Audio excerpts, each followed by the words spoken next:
Assalamualaikum warahmatullahi wabarakatuh. Perkenalkan, nama saya Izzatu Khairunisa, kelas 10 MIA 2 nomor absen 14.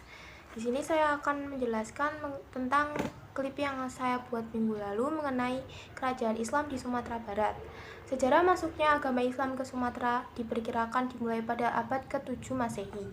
Namun munculnya kerajaan bercorak Islam atau Kesultanan Pulau di bagian barat Nusantara itu baru terjadi pada abad ke-13 Masehi, setelah runtuhnya kerajaan Sriwijaya. Sebelum memasuki era Islam, wilayah Sumatera berada di bawah kekuasaan kerajaan Sriwijaya yang pernah menjadi salah satu pusat pengajaran agama Buddha terbesar di Asia Tenggara. Kerajaan Sriwijaya yang sempat berpusat di Palembang, Sumatera Selatan, menuai keruntuhan pada abad ke-13, terutama setelah diserbu kerajaan Chola dari India Selatan dan kemudian mendapat serangan kerajaan Majapahit pada tahun 1377 Masehi. Penyebaran agama Islam dilakukan oleh para saudagar Arab yang berdagang dari Mesir, Persia atau Iran, Gujarat atau India ke Cina melalui Barus Fansur. Diduga Barus adalah perkampungan Islam tertua di Nusantara yang terletak di ujung barat Pulau Sumatera. Selain disebarkan oleh para pedagang, ajaran Islam semakin dikenal di Sumatera Barat berkat syiar yang dilakukan para ulama. Hal inilah yang kemudian menyebabkan munculnya kerajaan-kerajaan bercorak Islam di Sumatera. Catatan seorang penjelajah asal Portugis menyebutkan bahwa di Sumatera, terutama di sepanjang pesisir Selat Malaka dan pesisir barat Sumatera, berdiri sejumlah kerajaan Islam. Kerajaan Perlak masih menjadi perdebatan mengenai kerajaan bercorak Islam pertama di Nusantara, apakah Kesultanan Samudra Pasai ataukah Kesultanan Perlak. Dua kerajaan ini sama-sama berdiri di Aceh.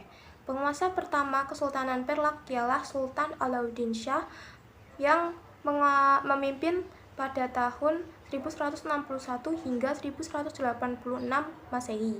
Sultan Perlak yang ditemukan makamnya adalah Sulaiman bin Abdullah yang wafat pada tahun 1211 Masehi. Lokasi Kesultanan Perlak diperkirakan terletak di Peurelak atau yang saat ini termasuk ke dalam wilayah Kabupaten Aceh Timur, Provinsi Aceh. Antara Perlak dan Samudra Pasai ternyata mempunyai hubungan kekerabatan. Sultan Perlak Mahdum Alaiddin Malik Muhammad Amin Shah II menikahkan putrinya dengan Sultan satu Samudra Pasai, yakni Sultan Malik As-Saleh. Setelah pemimpin terakhir kerajaan Perlak wafat, kerajaan Perlak dan Samudra Pasai bersatu dengan dipimpin oleh Sultan Malik Az-Zahir. Peninggalan kerajaan Perlak antara lain adalah mata uang tertua, stempel kerajaan, buku Zuvansi, dan lain sebagainya.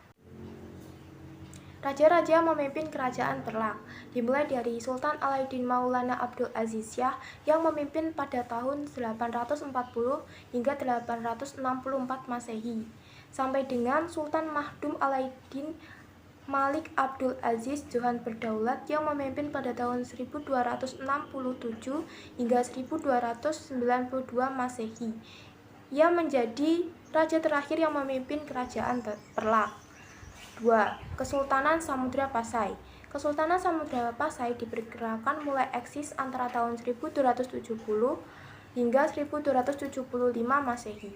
Terletak sekitar 15 km di sebelah timur Lok Seumawe, Nangroe Aceh Darussalam. Samudra Pasai didirikan oleh Marah Silu yang setelah memeluk Islam berganti nama menjadi Sultan Malik As-Saleh. Pada 1521, Portugis mulai menguasai Samudra Pasai. Namun Samudra Pasai benar-benar runtuh setelah dikuasai Kesultanan Aceh Darussalam di bawah pemerintah Sultan Ali Muqayyad Shah. Peninggalan sejarah Kesultanan Samudra Pasai antara lain dirham, cakradonya, dan yang lain sebagainya. Raja-raja yang memimpin Kesultanan Samudra Pasai dimulai dari Sultan Malikul Saleh yang memimpin pada tahun 1267 hingga 1297 Masehi, sampai dengan Sultan Zain al-Abidin yang memimpin pada tahun 1513 hingga 1524 Masehi. Ia menjadi raja terakhir yang memimpin Kesultanan Samudra Pasai. 3. Kesultanan Aceh Darussalam.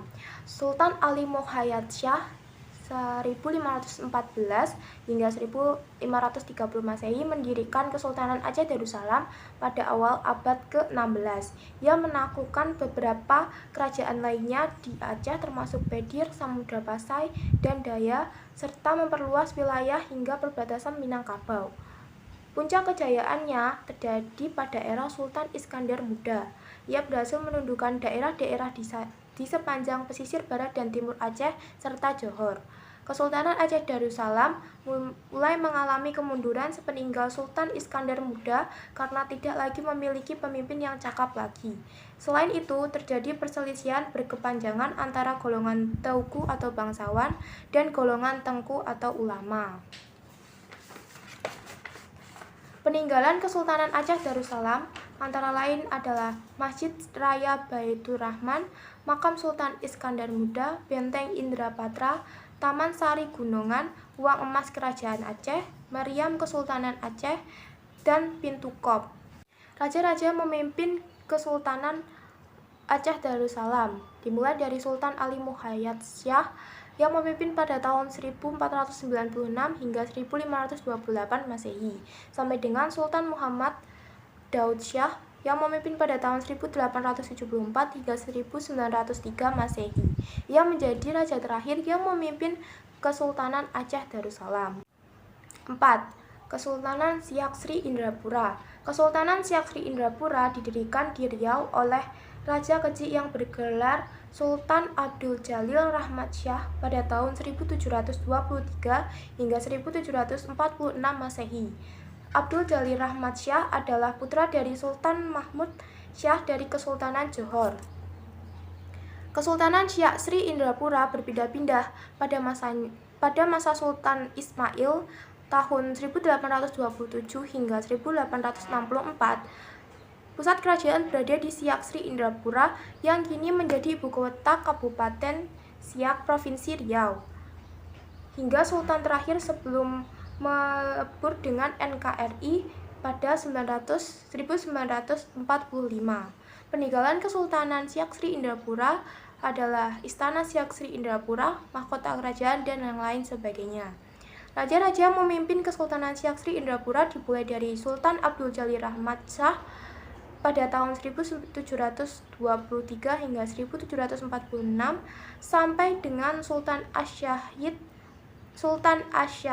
Al-Sarif Qasim Abdul Jalil Syaifuddin II pada tahun 1915 hingga 1945. Ia menjadi raja terakhir yang memimpin Kesultanan Siak Sri Indrapura sebelum Kesultanan Siak Sri Indrapura melebur dengan NKRI pada 1945.